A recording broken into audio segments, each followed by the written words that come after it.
Esse vídeo aqui é o que acontece com os carros de Fórmula 1 depois da corrida. Of Formula One cars ever assembled in one place. We're talking about almost 100 Ferrari F1 cars, spanning from the 1970s right through to the 2020s. Hundreds of millions of pounds worth Pô, of the 1970s right through to... Não tinha HP nessa época não, gente.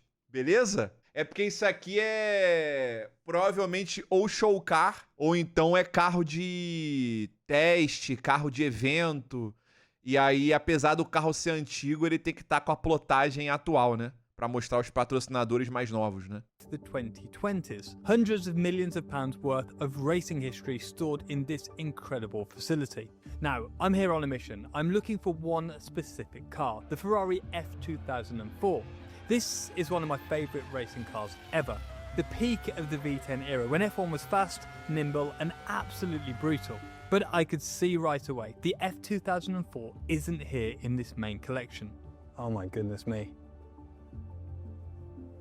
Moleque, é muito carro. First of all, it's rare to see this amount of Formula One cars in general.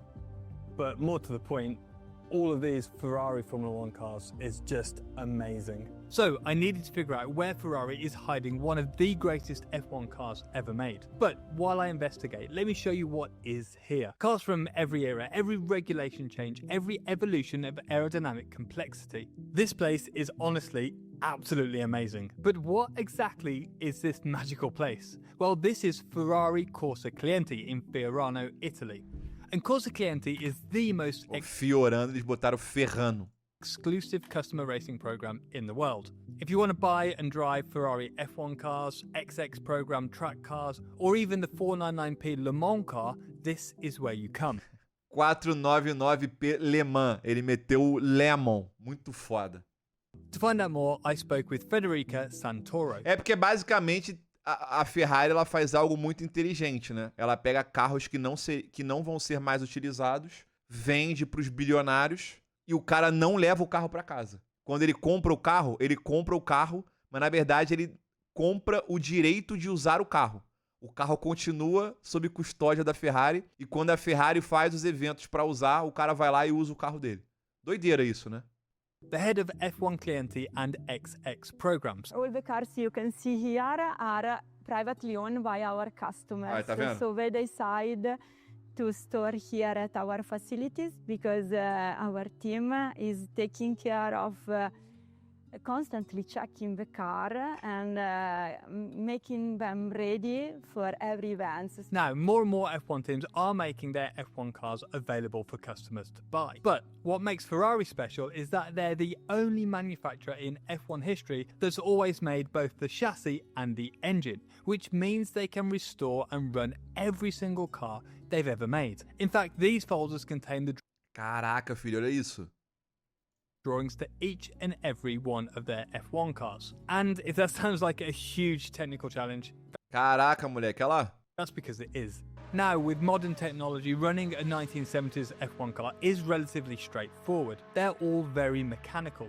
But try running a 1990s F1 car with its original software running on laptops that don't exist anymore. These are incredibly Papo reto. complicated machines using ancient technology. And remember, F1 cars are prototypes that change every season, with some parts being changed between races. And that means that each of Ferrari's F1 Clienti cars has different tools and each with different processes to be run properly. Não, e eles precisam ter um plano de manutenção até pra poder ter peças de reposição pra carros que, porra, nem os caras, tá ligado? Obviamente nem fabricam mais, pô. Every car has different equipment, so it means that every single car has to be shipped together with its own equipment, also in terms of electronics, spare parts. And for the lucky drivers, Ferrari handles everything. The storage, the maintenance, the technical expertise spanning 50 years of completely different technologies. So let me show you this incredible space and the evolution of some of F1's most important cars, all while I try to find the F2004. So let me start with this one. This is the 1975 Ferrari 312T3, driven by Gilles Villeneuve. This is what F1 looked like before the safety Pô, revolution. essa época os carros eram muito feios, moleque. Olha isso. solution before carbon fiber and before any electronic aids. Obviously, they're not carbon fiber tubs. They're very small in there. Your feet are like forward of the front axle. And then when you look inside the cockpit, there's just 3 dials. You've got your water temperature, you've got your RPM, and you've got your oil pressure there. So no buttons on the steering wheel, just a Ferrari badge in the middle. The regulations back then were pretty simple. Naturally aspirated engines, minimal aerodynamics, and mechanical everything. One thing in this cockpit that I noticed was this little kind of adjuster here. And if you come to the back of the car here with me, you can see across here, this black bar here runs across to this this part of the roll bar. And this when it turns, it becomes stiffer or weaker. So that is an in-car adjuster of the rear roll bar that they would have been adjusting to try and get the car to turn in better or have a bit more rear grip. The drivers could adjust handling mid-race with the Os bagulho tudo full mecânico, mano. O cara com uma alavanquinha dentro do cockpit, mexendo uma barrinha que vai mexer um outro, tá ligado? Que doideira, mano. Manual lever. And then we've got a 5-speed gearbox with a dogleg first gear, which means that you come across them backwards for first gear. The reason that they Esse did câmbio invertido é doideira, mano. it like that back then was that you would only use first gear off the start, and then around the rest of the lap you wouldn't use it.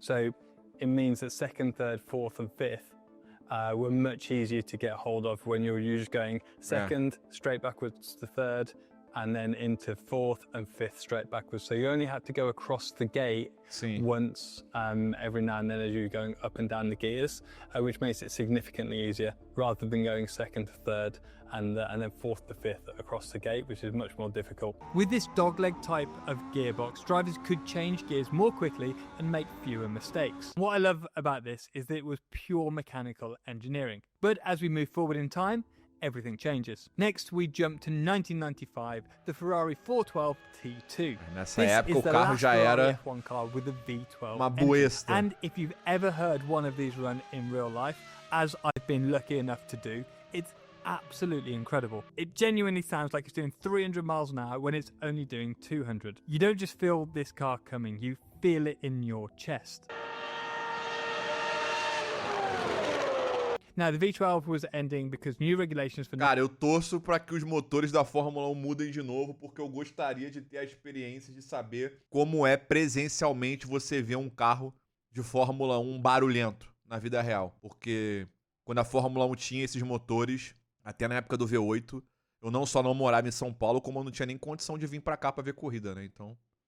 1996 mandated smaller 3-litre V10 engines to reduce costs and speeds. But 1995 wasn't actually a particularly quick era for Formula 1. The rules had been changed, which was a direct reaction Não, o Stock Car V8 eu vi ao vivo, eu digo Fórmula 1.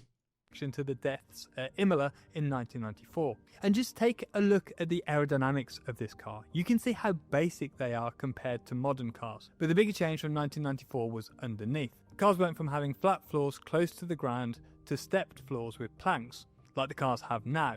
This was to prevent them running too low and losing downforce and control if the floors touched the ground. Next, we're in the Schumacher era, Ferrari's period of absolute dominance from 1999. Essa época, pra mim, esquece.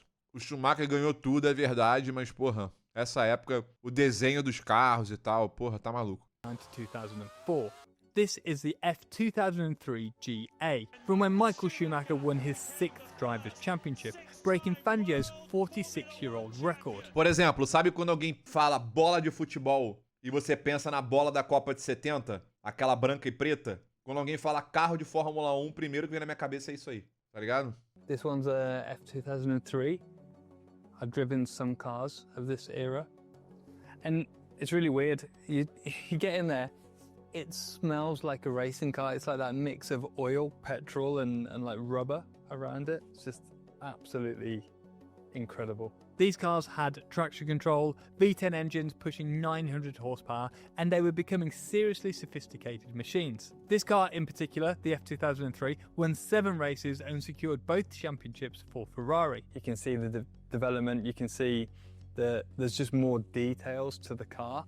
I think that's what you see is you have the the same regs for a period of time. You see the cars develop over that time. This 2003 car is absolutely brilliant, except it isn't the F2004. The F2004 to me was something else entirely. Peak V10 power, the fastest F1 had ever been, and records that stood for 20 years, that wouldn't be beaten until the hybrid era and today's modern cars. But the problem was, I still couldn't find this car anywhere.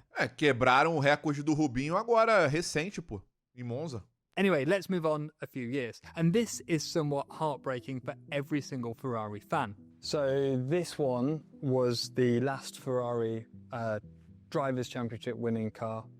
2007 Kimi Raikkonen car, if you remember that. And what a crazy year that was. You probably remember the final race in Sao Paulo, where Kimi snatched the title from Lewis Hamilton in the most dramatic fashion. It's all over. Hamilton 7. By my calculations, we win the championship by 1 point. Unfortunately, this remains Ferrari's last Drivers' Championship to this day. I love this era of car. This one and the 2008 are amazing. Just because of the absolute massive amount of detail in them. Just a beautiful thing to look at. 2007 Esse bico da frente parecendo uma boquinha de peixe, eu achava muito feio. and 8 were the end of an era before the regulations changed E aí, again. se eu achava isso aqui feio em 2009, ficou uma merda, né? Quando o carro deu aquela encolhida na asa e tal. Nossa senhora. A única coisa maneira de 2009 foi quando voltou os pneus que não era listradinho, né? In 2009 with the double diffuser cars. But just look at the technical complexity. These cars showed the massive jump in aerodynamic sophistication from the early 2000s, and it was because teams now had the technical capacity to create these incredibly detailed machines with little prongs and aerodynamic elements everywhere. This was the peak development of that regulation cycle.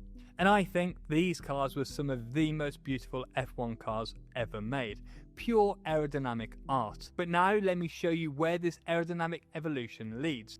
Now we're moving more into the modern era, and this is where everything changes. This is the 2018 Ferrari SF718. Quando entrou nesse regulamento de 2017... I absolutely mean it. So you can see the development of all the Olha a quantidade de parafernália que tem em volta do carro, né? cars here, and as we get closer to today's cars, especially these ones, you can just see the detail in the aerodynamics. By 2018, teams had massive aerodynamic departments, advanced CFD, computational fluid dynamics, and wind tunnel technology that was leagues beyond anything from the 2000s. And by this point, things were incredibly complex. The teams simply had more people, more capacity, and more computing power. By the way, if you're interested in learning more about aerodynamics and getting a career in F1, then enter our scholarship for free, which includes access to our aerodynamic course, mentorship from an F1 legend, and career advice from me,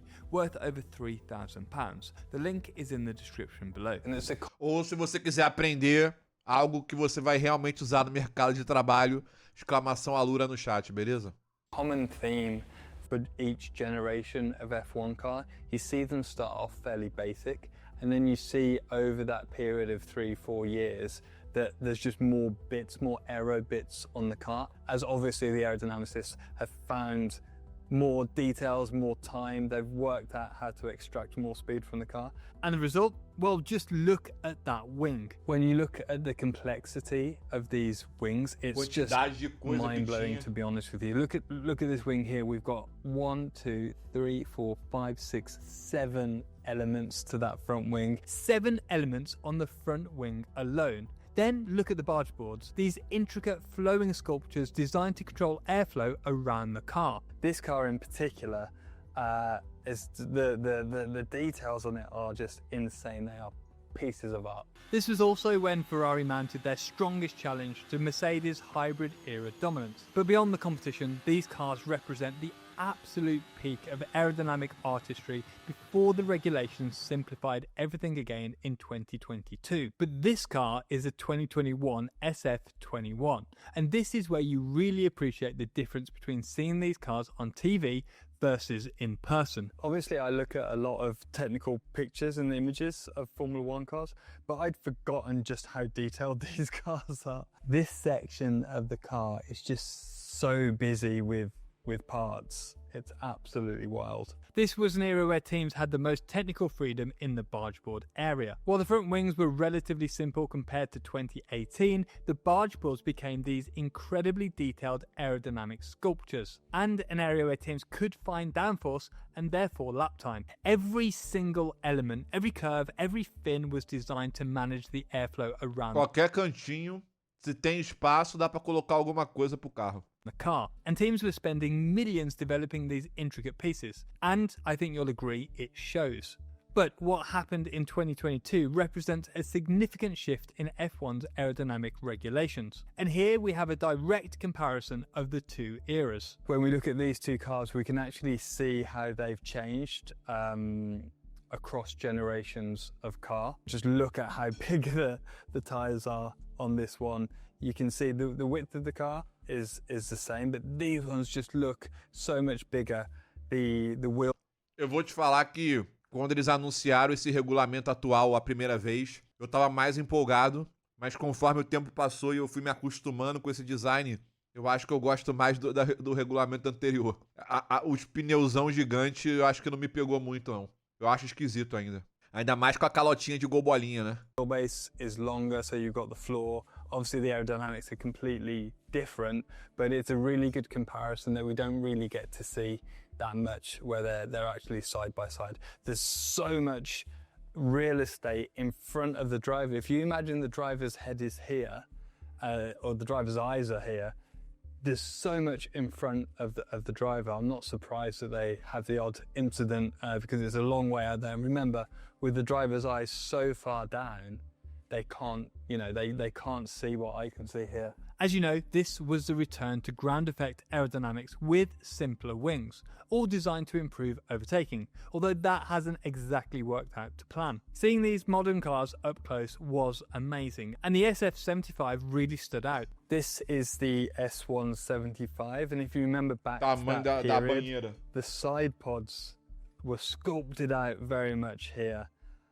Obviously, seen them on the TV, seen pictures of them, but seeing it up close, the way that the pod comes down here is absolutely huge. There's a ton of space down here. Ferrari went for this radical side pod design, completely different from what Red Bull and Mercedes were doing. These sculpted, almost hollowed out side pods were Ferrari's big innovation, trying to maximize airflow underneath while keeping the cooling they needed.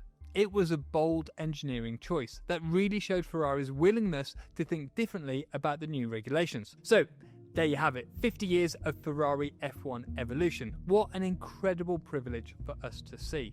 But I've been through the entire collection and I still hadn't found what I came here for, the F2004. So I went to ask, and what happened was amazing. The F2004 was actually downstairs in the workshop being rebuilt. And even better, they let me go down there and film it. Now, Ferrari barely lets anyone ever even go into the workshop, let alone film it. But that's exactly what they let me do. And this workshop is incredible. All different cars from all different eras being worked on by the Ferrari technicians. And as I walked through, I finally found it, the F2004. And even better, unbelievably, I managed to convince Ferrari to allow me to look at the car in detail and look over all of the engineering and film it being put back together. But such incredible access actually deserves its own video. So subscribe and look out for that coming up. Thanks to Ferrari for this incredible access. Thank you for watching, and again, make sure you subscribe because the complete F2004 rebuild documentary is coming soon. Valeu. Os vídeos deles são muito bons. É uma pena só que não tem legenda, né? Mas a tradução automática até que ficou boa.